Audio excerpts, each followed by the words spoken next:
Syukur alhamdulillah pagi hari ini Allah bangunkan kita kembali setelah kita dimatikan sesaat.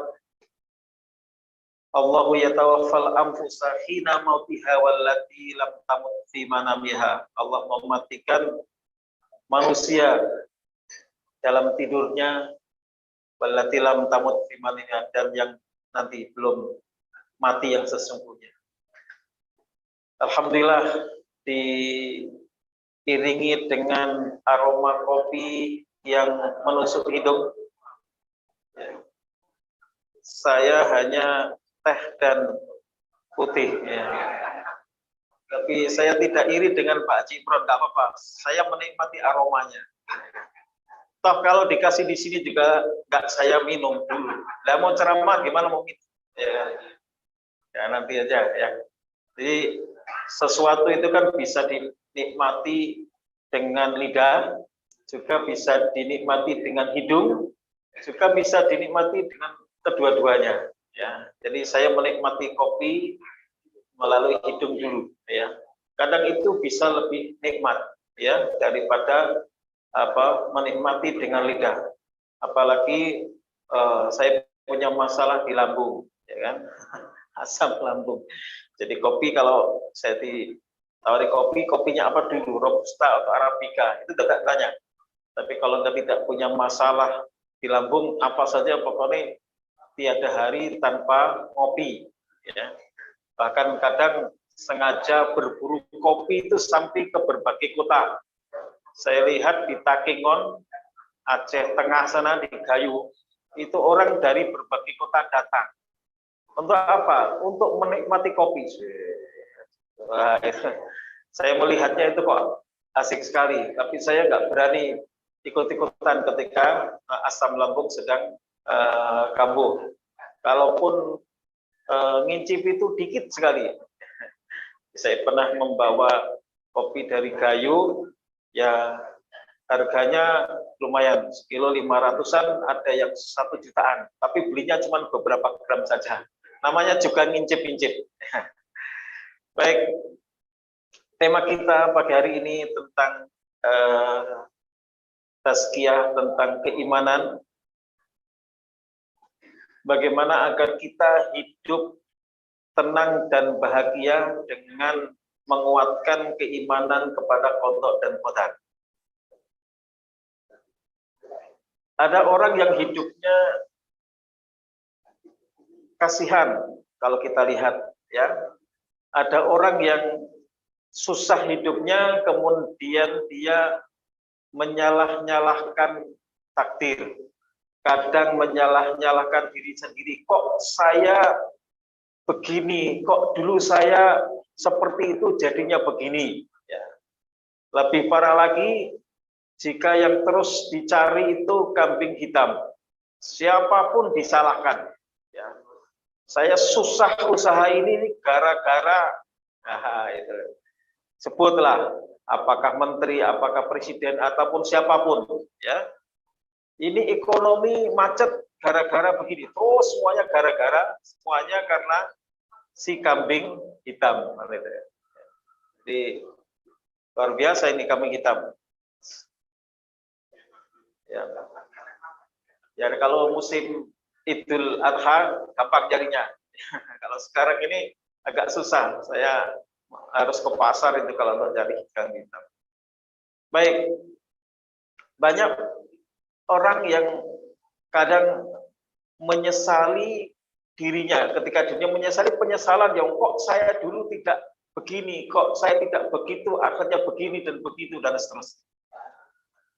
Di sisi lain ada juga orang yang hidupnya penuh depresi, tekanan dan stres, ya. Biasanya orang-orang yang oleh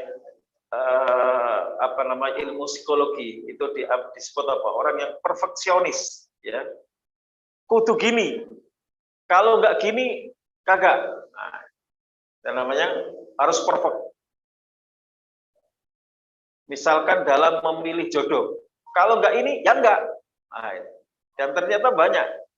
Saya punya kawan dekat, dia cerita, itu dulu ibu itu, dia menyebut ibu itu udah nenek-nenek. Ya dia bilang, kenapa? Dulu pengennya sama bapak saya. Ya. Alhamdulillah. Gimana naruhnya ini? Gimana minimnya? Ya Allah. Ya Allah. Dia cerita itu nenek-nenek, dia nyebut nenek-nenek. Itu masih gadis. Saya lebih kaget lagi. Kenapa? Dulu itu berharap menikah dengan bapak saya. Dia cerita. Dan ternyata bapak saya mendapatkan jodoh yang lain yang menjadi ibu saya. Dia bertekad kalau enggak sama dia, enggak. Sampai tua, sampai nenek-nenek, akhirnya enggak nikah. Ini kan perfeksionis ya. Dan seperti itu banyak. Ya. Begitu juga laki. Ya laki juga begitu. Kalau enggak dapat si fulana, si dia mendingan enggak nikah saja. Nah, itu kan ada. Ya kalau di sini saya enggak tahu, kemungkinan enggak ada. Setidaknya enggak ada yang ketahuan. Seperti itu karena apa? Dia memaksakan dirinya harus begini dan harus begitu. Ya. Di buku-buku roman, di buku-buku kesusastraan juga banyak terjadi ya hal seperti itu. Nah, apa kaitannya dengan al-qadha wal qadar? Saya berpikir lama ketika membaca hadis tentang arkanul iman, rukun iman. Rukun iman itu seperti yang disebutkan dalam hadis Jibril. Hadis Jibril itu hadis yang ceritanya itu Jibril datang menjelma menjadi seorang laki-laki, tapi tidak ada yang kenal. Rasulullah sedang bermajlis bersama beberapa sahabat, diantaranya Umar bin Khattab. Ija'ahu rajulun, tiba-tiba datang seorang laki-laki. Ya, syadidu bayadi thiyabi. Ya, syadidu syawadi sya'ri la yura alaihi atharus safari wa la ya'rifu minna'ah. Ini orang pakai baju putih, ya, rambutnya hitam. Tidak ada seorang di antara kami, kata Umar, yang kenal. Dan juga tidak diketahui, tidak ada bekas dia keletihan dari melakukan perjalanan. Pokoknya ujuk-ujuk di situ aja. Kalau orang datang dari jauh, kan kelihatan. Ada mungkin keringatnya, ada mungkin keletihannya. Ini nggak kelihatan. Ya.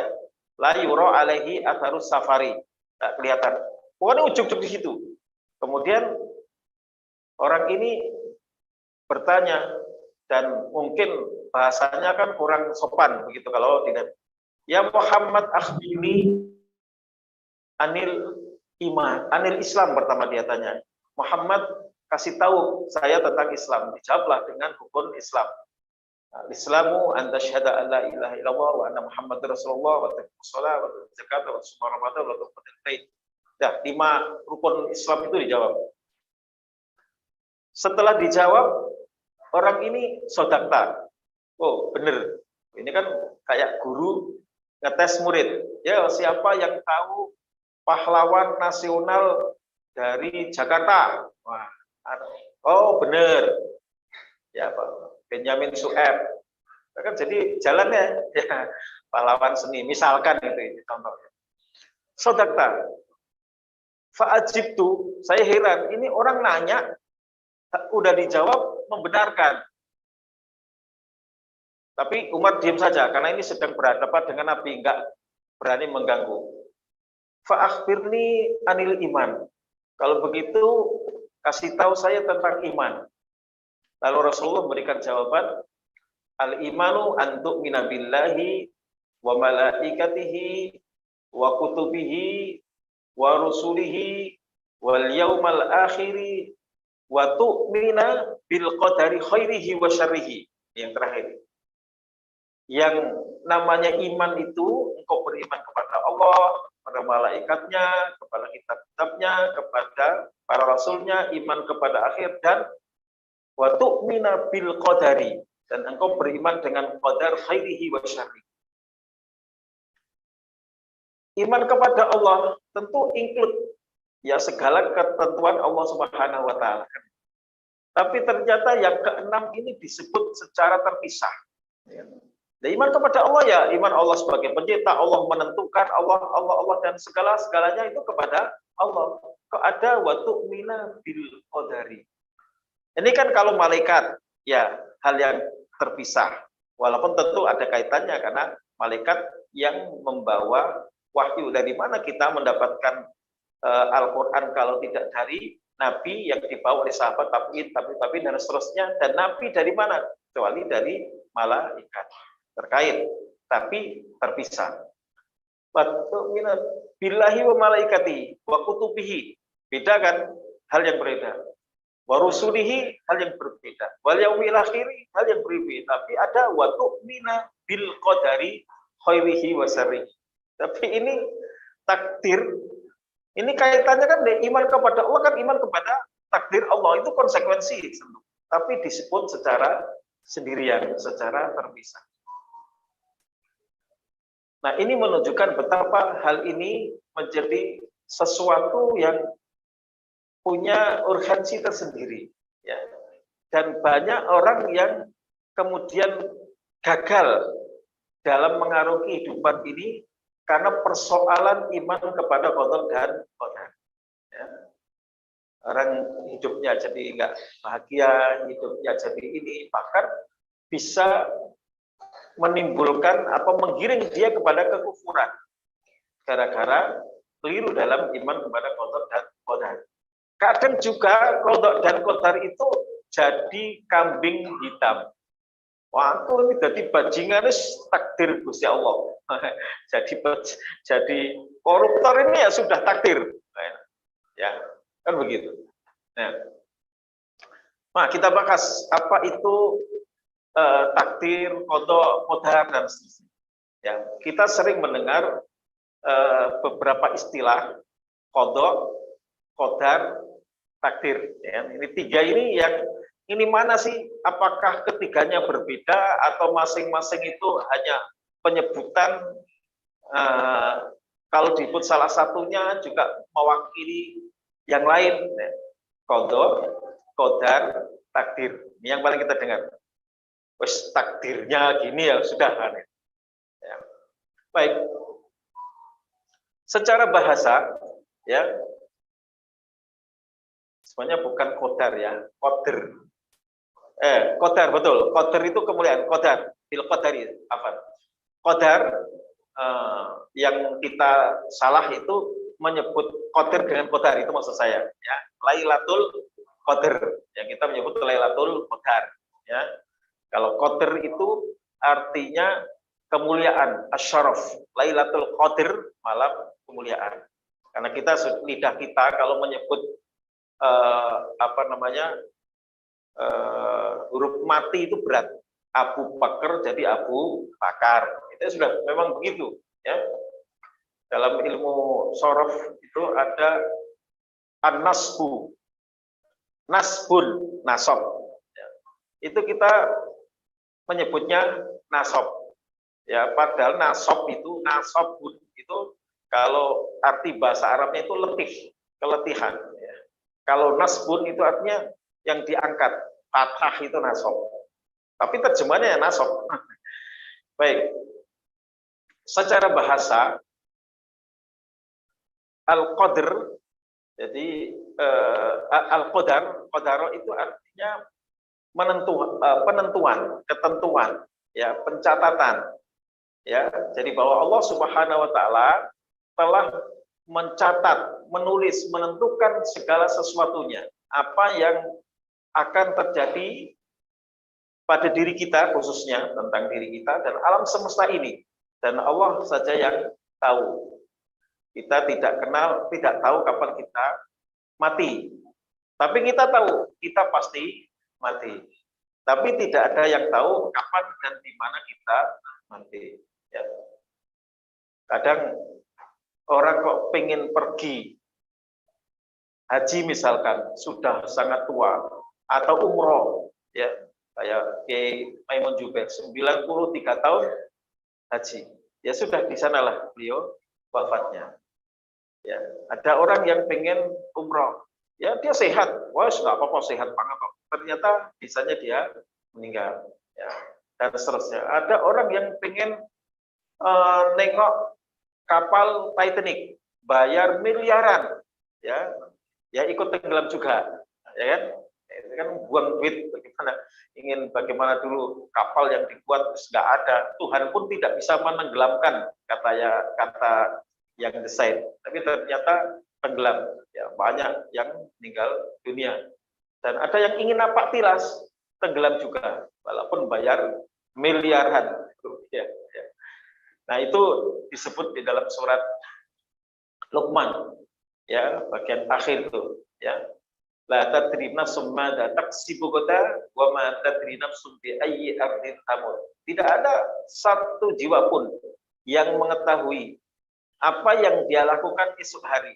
Kita berencana, ya tadi malam kita berencana hari ini untuk begini, ternyata takdir menentukan lain. Ya, wa ma tadri nafsum madza taksibu ghadan. Tidak ada yang tahu apa yang akan dilakukan esok. Kita bisa berencana, tapi Allah yang menentukan. Wa ma tadri nafsum bi ayyi ardin tamut. Tidak ada seorang pun yang tahu di mana, di bumi mana dia akan meninggal dunia, ya. Tapi tempat yang mulia untuk meninggal dunia, ya Haramain termasuk adalah Madinah, itu tempat yang paling mulia. Ada orang yang memohon kepada Allah untuk dipanggil di tempat yang termulia, ya, tanah yang tidak akan di Dajjal tidak akan masuk ke sana. Ya. Itu secara bahasa, ya, al-qadar itu ketentuan Allah Subhanahu wa taala. Wa qaddarahu taqdira, dan Allah menentukan segala sesuatunya secara rinci, ya. Dari situ menjadi takdir. Jadi qadar, qaddara yuqaddiru takdiran. Nah, itu bentuk dari qadar itu, qaddara yuqaddiru takdiran, penentuan, ya, perincian. Jadi kalau kita menyebut qadar atau takdir itu sesuatu yang sama, angkat kita saja. Kemudian qada secara bahasa itu al-qada'u itu al-hukm. Qada itu secara bahasa itu adalah hukum alias keputusan. Ya, yang memberi keputusan namanya qadhi. Ya kan? Al-qadhi, ya. Itu orang yang memberikan keputusan. Bahasa kita hakim. Ya, al-qadhi wal hakim. Jadi saya sidang nih perkara nih. Oh, kamu yang salah, ya kan? Nah, itu berarti qadhi itu sama dengan hakim. Tapi hakim nanti bisa dalam pengertian penguasa, hukumah. Hakimu Indonesia Joko Widodo sampai tahun 2024. Ya, Hakimu Indonesia 2024 sampai 2029.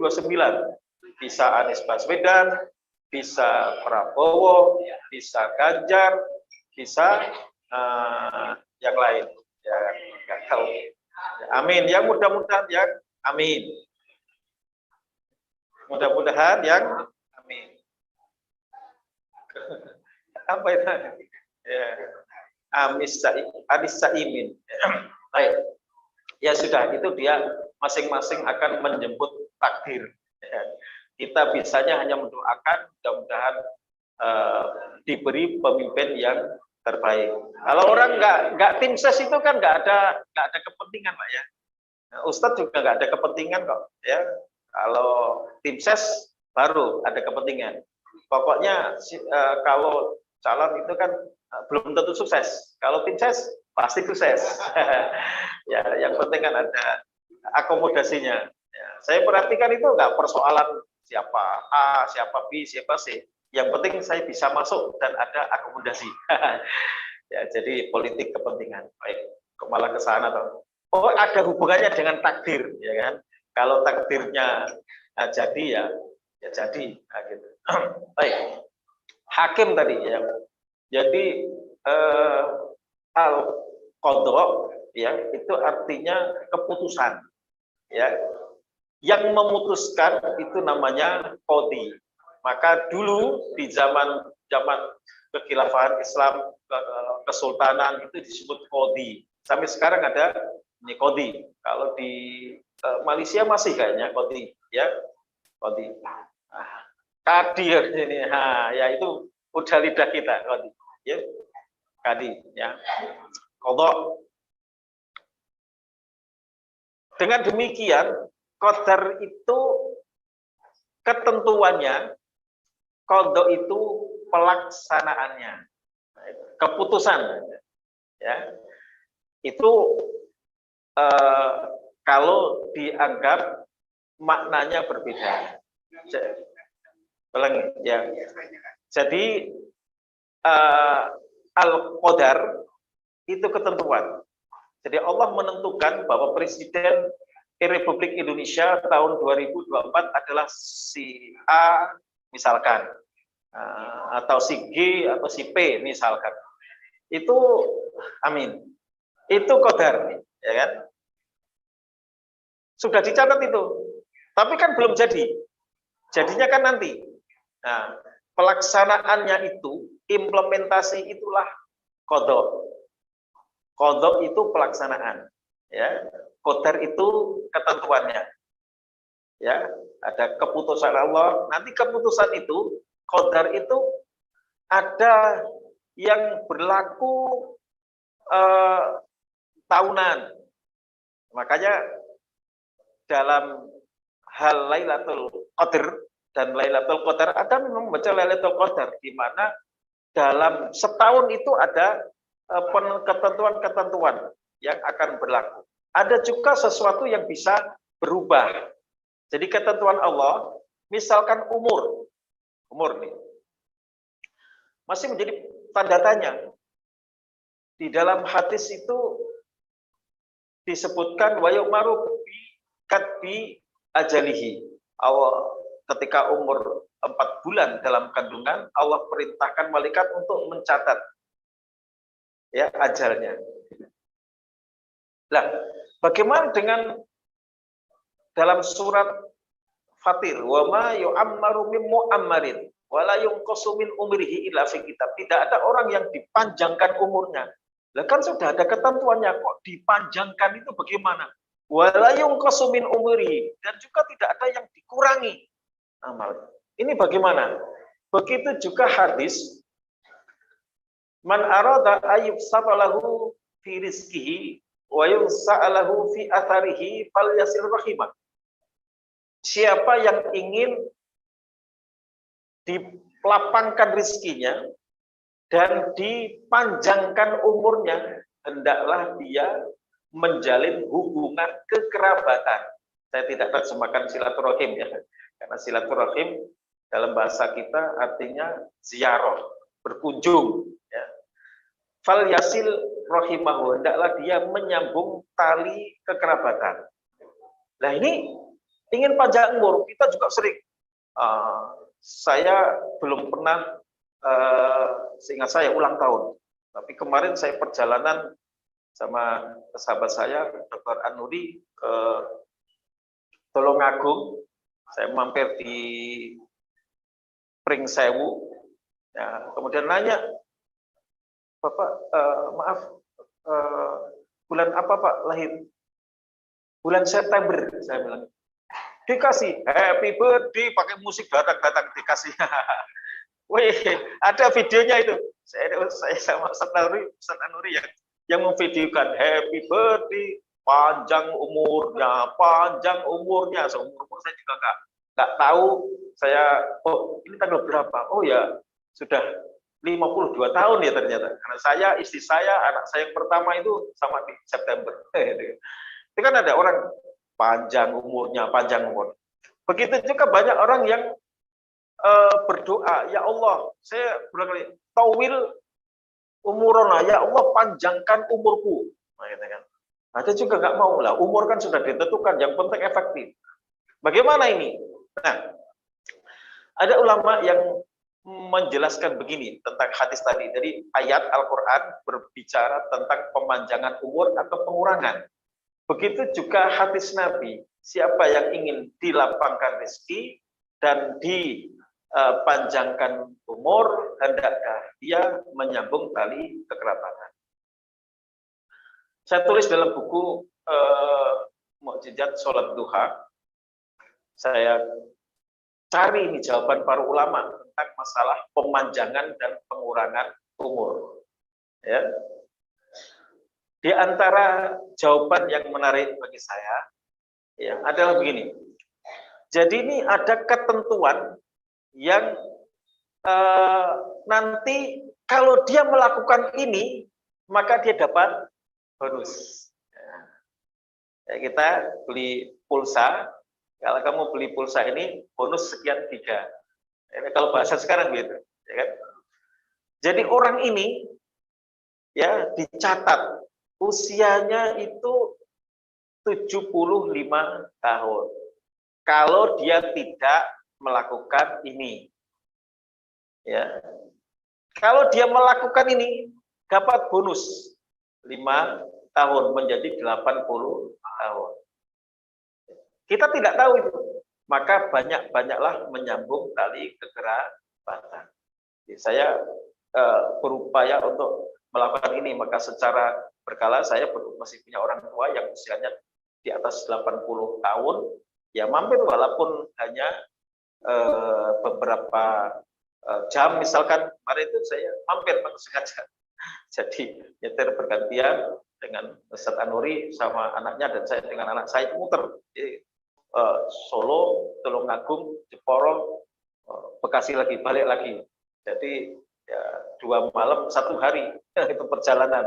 Ya, di Lumajang hanya beberapa jam karena mendesain interior masjid yang beliau bangun, bahwa anak saya yang adalah arsitek, ya sudah muter gitu. Baik.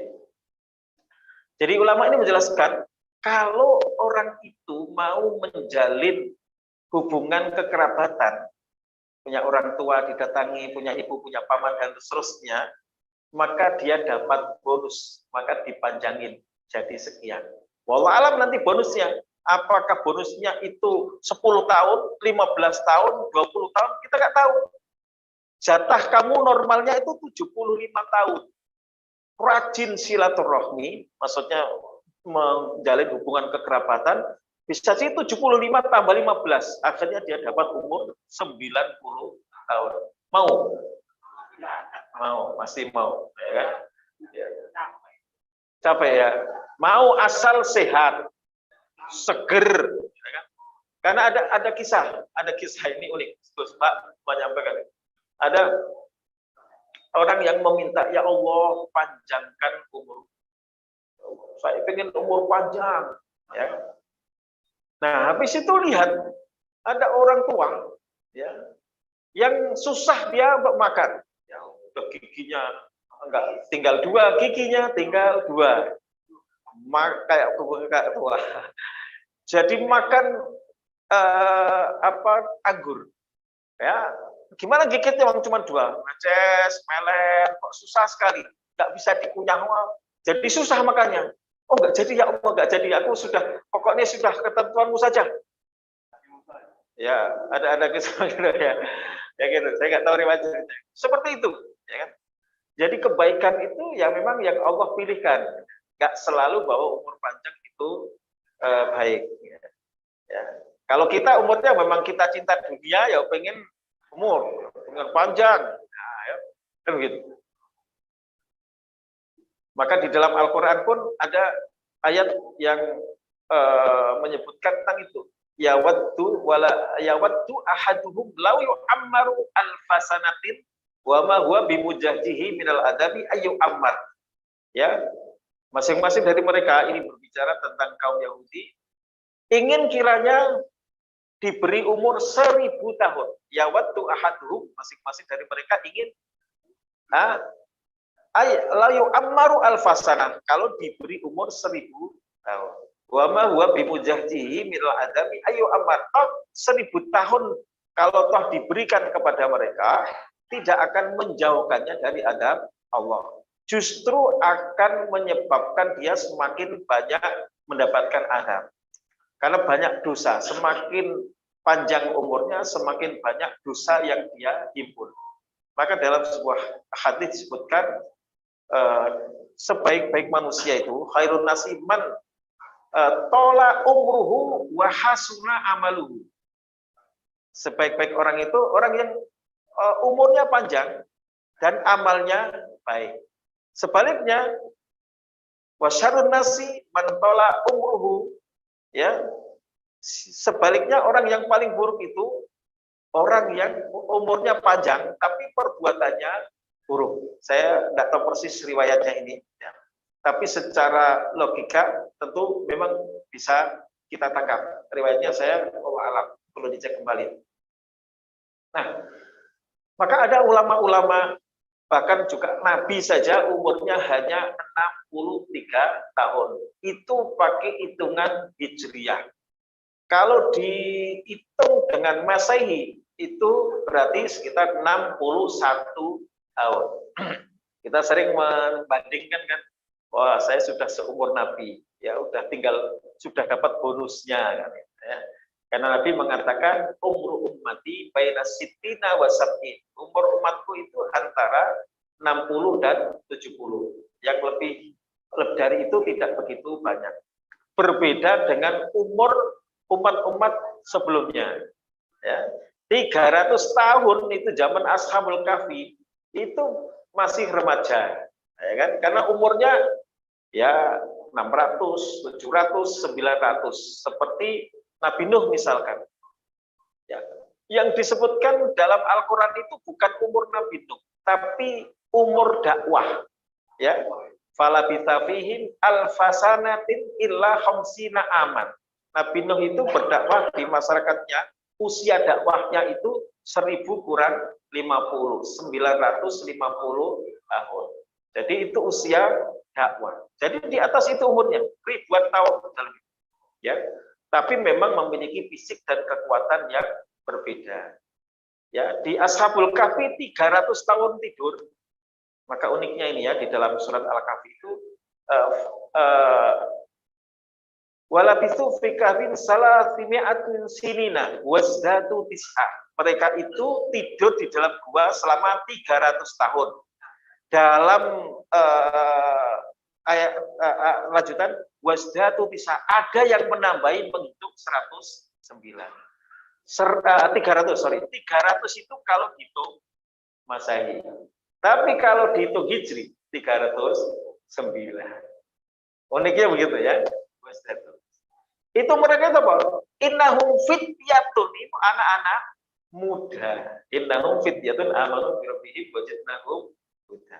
Ya kan? Kalau kisahnya Nabi Ibrahim dalam riwayat 80 tahun aja baru sunat. Baru sunat, ya kan? Ya gitu. Ya, memang berbeda. Kita tidak bisa membandingkan kehidupan umur masyarakat di zaman dahulu. Ya kalau sekarang sudah ya, loyo lah, sudah ya tidak punya kekuatan ya. Jadi Abdul Muthalib saja itu ketika usia 8, ini masih kakeknya Nabi ya, 84 tahun atau sekitar 84-85 dalam berarti, itu masih menikah lagi. Ya, dan lahirlah Sayyidina Hamzah. Maka Sayyidina Hamzah itu dengan Nabi seumur. Jadi anaknya Abdul Muthalib, yaitu Abdullah, ayah Nabi, menikah di waktu yang bersamaan. Ya, Abdul Muthalib juga menikah. Abdullah dengan Aminah punya putra Rasulullah. Kemudian kakeknya Abdul Muthalib dengan istrinya yang muda, ya punya anak namanya Hamzah. Makanya pamannya itu seumur. Ya, mau ditiru. Baik. Kembali ya, ini masalah ketentuan qada dan qadar itu rahasia Allah Subhanahu wa taala. Kembali kepada pengertian qada dan qadar. Jadi sebagian ulama mengartikan qadar itu ketentuan yang ditulis oleh Allah Subhanahu wa taala di Lauh Mahfuz, bahwa nanti akan begini, semuanya Allah tahu. Qad ahata bi kulli syai'in ilma. Allah itu ilmunya meliputi segala sesuatu, detail segala sesuatunya. Wa matasqutu min waraqatin illa ya'lamuha. Dedaunan yang jatuh Allah tahu. Kemudian apa yang Allah tentukan itu pasti berlaku. Itulah qada. ya, pelaksanaan hukumnya implementasi. Nah, bagaimana kalau kita menyebut, oh, ini takdirnya kok sudah pelaksanaannya begini. Jadi qada dan qadar secara bahasa pun bisa saling memaknai. Ya, qada itu kalau kita buka di kamus, ma maknal qadar, al-qadar wal qada. Sehingga kalau disebut sebagian itu sudah mencakup istilah yang lain. Maka boleh kita menyebutkan sudah ini qada Allah, ini qadar Allah, ini takdir Allah, semuanya sama. Ya, tapi kalau dirinci ada sedikit perbedaan secara lugawiyahnya dan juga kadang secara peristilahannya. Tapi kita sah saja menyebut qada dan qadar, atau qadar saja, atau qada saja, atau takdir, ya, dan itu dipakai dalam peristilahan Al-Quran maupun hadis. Maka dalam tadi hadis yang tentang rukun iman itu disebut wa tu'mina bil qadari, disebutkan iman kepada qadar, tidak disebut dengan qada. Tapi ya maksudnya ya itu. Nanti dalam riwayat hadis disebut kedua-duanya. Wa tu'mina iman bi qadaihi wa qadarihi. Ya. Jadi tidak penyebutan dua hal itu kadang satu menjelaskan yang lain.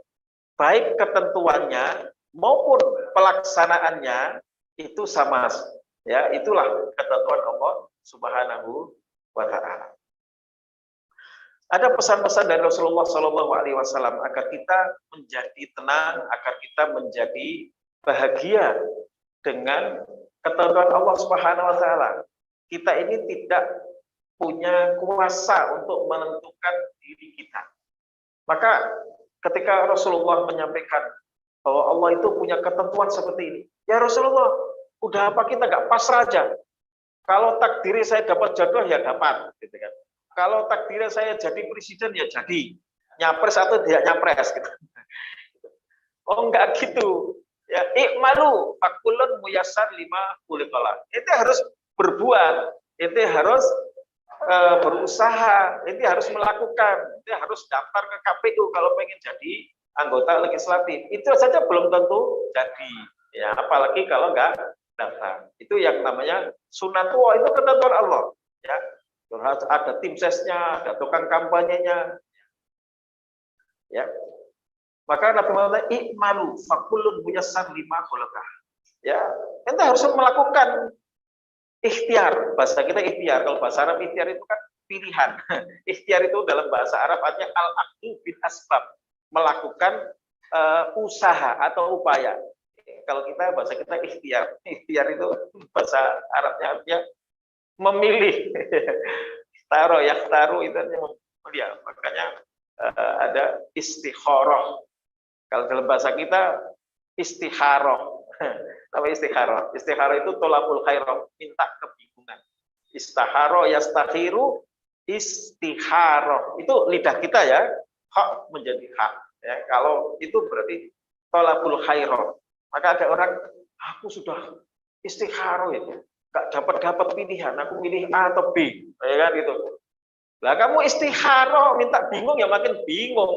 Makanya yang jelas kamu beristikharah. Allahumma inni astakhiruka bi ilmika wa astaqdiruka bi qudratika. Tapi kalau dibaca hak, Allahumma inni astakhiruka, ya Allah, aku meminta kebingungan kepada kamu. ya bingung jadinya itu. Itu kan bahasa Arab ada beda sedikit, makhraj itu ada perbedaan. Bukan hanya bahasa Arab, bahasa kita pun ada. Ya, hak dan kho. Ya. Hak dan kho. Ya. Itu beda sekali. Kayak kita di sini loro. Bojoku loro. Karena bojoku loro beda. Ya kan? Lebih sedihnya lagi bojoku loro.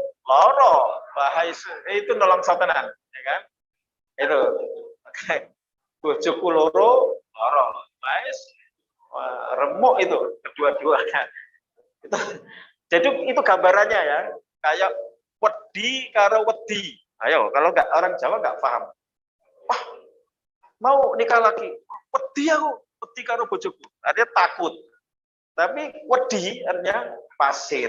Nah, ya kan? Itu tulisannya sama itu, BED. Ya, ini dalam apa ya?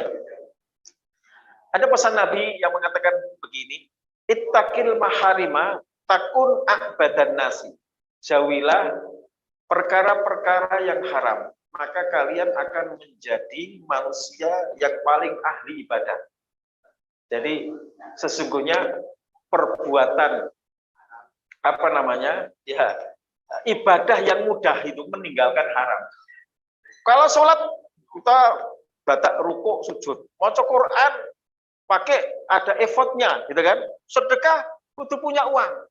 Tinggalkan yang haram, nggak pakai modal, ya kan? Nggak zina, pahala. Nggak minum khamr, pahala. Nggak maksiat, pahala. Maka ada orang yang menyimpulkan, wah kalau gitu tidur saja. Karena tidur itu paling efektif untuk meninggalkan kemaksiatan. Kamu ngobrol, ngerasani orang, ghibah, wah macem-macem, ya kan? Dosa. Makanya ada kafaratul majlis. Tidur, meninggalkan ghibah, nggak ngerasani, macam-macam. Ya, ada yang seperti itu. Ya. Jadi banyak-banyaklah tidur agar mengurangi maksiat. Ya, sebab kalau beraktivitas itu banyak dosanya. Tapi orang kalau bisa memanfaatkan hidupnya dengan aktivitas pahala, maka dia dapat pahala meninggalkan maksiat, meninggalkan haram, dan dapat tadi pahala. Jadi double. Ya, tapi kan tadi dasar orang malas. Jadi alasannya saya tidur ini adalah ibadah. Saya menghindari maksiat. Kalau saya bermaksiat nanti saya dosa, nanti masuk neraka. Maka tidur itu adalah ibadah. Karena saya menjauhi maksiat. Baik, ittaqil maharim takun a'badan nas. Jauhilah hal-hal yang diharamkan oleh Allah, kamu akan menjadi manusia yang paling ahli ibadah. Wardo bima qasamallah takun a'badan nas. Dan puaslah, ridho itu dalam bahasa Arab itu puas, nerimo. Antara den itu dil-dilan, wis padha ya. Ya, sip. Nah, wardo. Puaslah, ridholah dengan apa yang Allah bagi kepada kamu. Ya udah disyukuri, punya istri cerewet, alhamdulillah, ya kan? Berarti kamu harus sabar, dan kesabaran itu pahalanya besar. Lihatlah banyak orang yang akhirnya kalau dia tidak sabar atas istrinya yang cerewet, akhirnya cerai dan nggak punya istri, lebih kelonsor, ya kan? Lebih, ya kan? Begitu, misalkan, ini maaf Bu ya, bukan nyinggung ibu, ini contoh saja. Begitu juga ibu punya suami bakhil. Wow, belanja sebulan kok, baru setengah bulan sudah habis. Ya alhamdulillah punya suami, punya ada belanja. Coba yang lain, ada yang sudah ditinggal suami, nggak ada belanja, dia harus bekerja sendiri. Syukur, disyukuri. Gitu. Jadi enaknya begitu. Wardo bima, ya, syukurilah punya istri yang pas-pasan, ya. Karena kalau istrinya cantik sekali dan kita pas-pasan, nanti jalan itu, itu sopirnya atau siapanya, gitu kan? Malah membuat orang sudah. Tapi kalau ya pas gitu loh. Di sisi lain kadang kalau punya istri yang nanti diganggu orang, ya gitu loh. Pokoknya syukuri, maka bersyukur itu wardo bima qasamallah, itu sudah, pokoknya itu jodohmu sudah.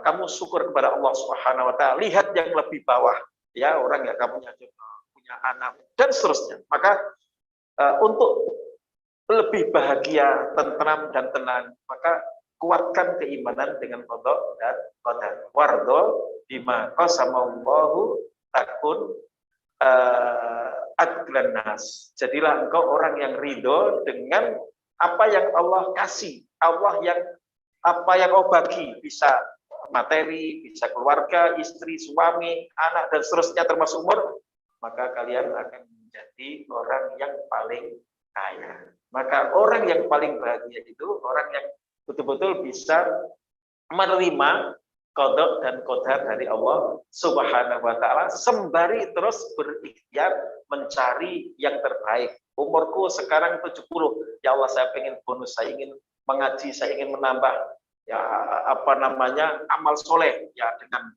banyak sedekah, dengan silaturahmi, menjalin hubungan kekerabatan, dapat bonus umur untuk menambah kebaikan. Wong dulu mungkin amalku kurang banyak, di usia tua ditambah amalnya ya, tua keladi, makin tua makin menjadi soleh ya, makin soleh.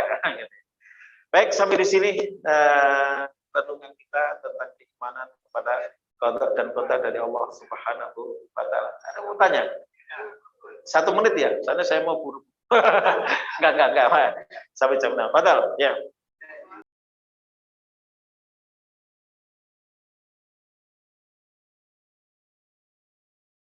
Tentang ketentuan menjadi penguasa ya, Nabi Daud itu kan selain Nabi adalah juga raja dan mampu mengalahkan Jalut ya. Jadi di dalam ayat Al-Quran Allah firmankan tu'til mulka man tasha wa tanjiul mulka mimman tasha wa tu'idzu man tasha wa tudhillu man tasha bi yadikal khair. Allah itu memberikan anugerah kekuasaan kepada siapa yang dikehendaki.